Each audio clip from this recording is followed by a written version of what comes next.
예, 안녕하세요. 시공박의 세금상식 관광석입니다. 오늘은 그 부가가치세 신고 제도에 대해서 한번 알아보도록 하겠습니다. 부가가치세는 그 1기와 2기로 나누는데 1월 1일부터 6월 30일까지를 1기, 그리고 2기는 그 7월 1일부터 12월 31일까지의 실적을 그 반기 2월 25일까지, 즉 1기는 7월 25일, 그리고 2기는 확정은 1년도 1월 25일까지 신고 납부하도록 이렇게 규정을 하고 있습니다.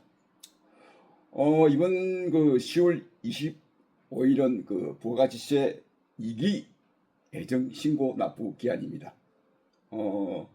정기 1억 5천만 원 이상의 그 법인 사업자, 그리고 일반 사업자 중에 영세율이나 시설 투자가 있는 즉 고정자산에 매입이 있는 경우, 또는 그 예정 신고 기간의 공급 가액이나 납부세액이 직전기 그 실적의 그 3분의 1에 미달하는 경우에 신고에 의해서 그 부가가치세를 신고 납부 또는 환급을 받으시면 되겠습니다.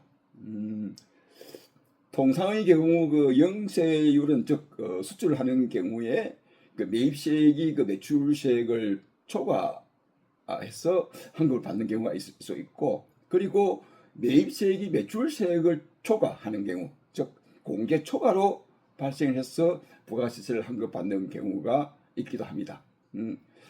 이러한 경우 이거 조기 환급인 경우에는 보통 그 10일 이내에 그 환급을 해주도록 되어 있고, 그리고 일반 환급인 경우에는 그 예정 때는 그 일반 환급은 그 환급 결정을 하지 않습니다.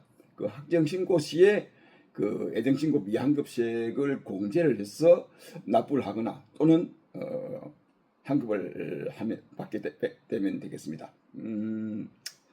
사실상 환급이라는 것이 뭐 좀 생소한 용어이기도 한데, 이 환급은 그 과세 당국으로부터 부가가치세를 그 돌려받는 것을 말합니다.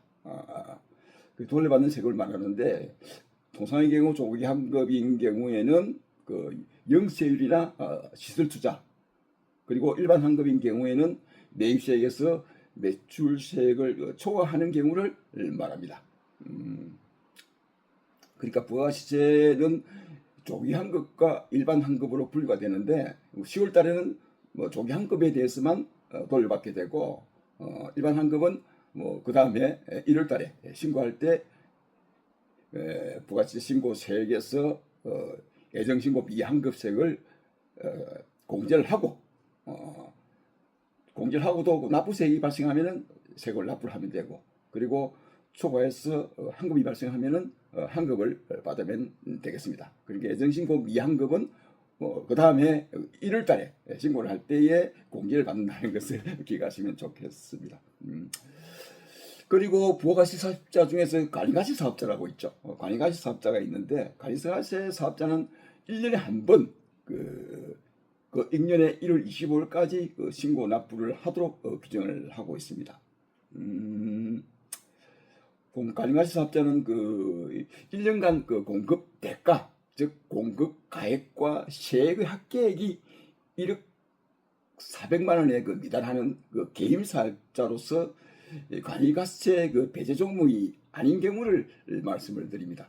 관리가세 사업자는 첫째 공급 대가 전체 금액이 1억 400 미만이어야 되고, 그리고 정부에서 정하는 관리가세 배제 업종, 그 관리가세가 되지 않는 업종을 제외한 업종은 공급 대가가 1억 400만 원 미만인 경우에는 관리가세 사업자로 신청을 해서 등록을 할 수가 있습니다. 이러한 관리가치 사업자 연간 공급 대가가 그 4,800만 원에 그 미달하는 경우에는 사실상 그 신고만 하고, 부가가치세는 그 납부세액이 산출된다 하더라도 납부를 하지 않아도 됩니다. 이는 그 납부 의무의 그 면제 규정이라고 할 수 있는데, 그러니까 그 정부에서 일정 규모 이하의 사업자에 대해서 과세 어떤 특례를 적용한다고 하면 볼 수가 있겠죠. 그러니까 일정 규모 이하의 사업자에 대한 특례 제도, 그러니까 납부에 대해서도 사실상 그 4,800만 원 미만 그 사업자에 대해서는 납부를 하지 않아도 되는 그 특례 규정을 하고 있다라고 설명을 드리겠습니다. 그런데 그 부가세는 그 납부를 면제받는다 하더라도 그 다음 해 그 종합소득 신고 납부는 5월 30일까지 반드시 할 수 있도록 해야 합니다. 그러니까 5월달에 부가세를 면제받는다 하더라도 5월달에 종합소득세 신고는 반드시 해야 된다는 것이죠. 종합소득세라는 것은 뭐 이자 배상, 뭐 사업소득, 뭐 기타 소득 이런 것들이 다 합산해서 신고를 하기 때문에 5월달에 뭐 국세청에서 신고 안내가 나갑니다만은 가정가식 사업자라도 사업 실적이 있는 경우에 반드시 종합소득세 신고 납부를 해야 된다는 것을 아시면 되겠습니다. 그리고 그 납세 의무를 갖다가 확정하는 방법에는 그 신고 납부 제도와 그 정부에서 부과하는 부가가치 제도가 이 두 가지가 있습니다. 그런데 이 두 가지 유행 중에서 우리나라는 대부분의 그 과세가 신고 납부 제도를 채택을 하고 있죠. 신고 납부 제도는 말 그대로 그 신고에 의해서, 즉 납세자의 신고에 의해서 납세 의무를 확정하는 것을 말합니다. 반대로 그 부가세 제도는 정부, 즉 과세관청에서 결정에 의해서 납세 의무가 확정되는 것을 말하죠. 부가결정의 그 대표적인 사례는 그 상속세와 증여세가 되겠습니다.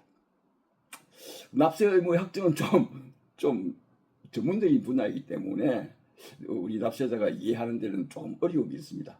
그래서 이러한 상황은 그 전문가의 판단에 맡기면 되겠고요. 가장 그 대중적인 부가가치세와 그리고 종합소득세, 법인세, 그리고 양도소득세는 그 신고납부제도를 채택하고 있다는 사실을 아시면 되겠습니다. 지금까지 이 성실납세를 꿈꾸는 시공박의 세금상식 한광석이었습니다. 감사합니다.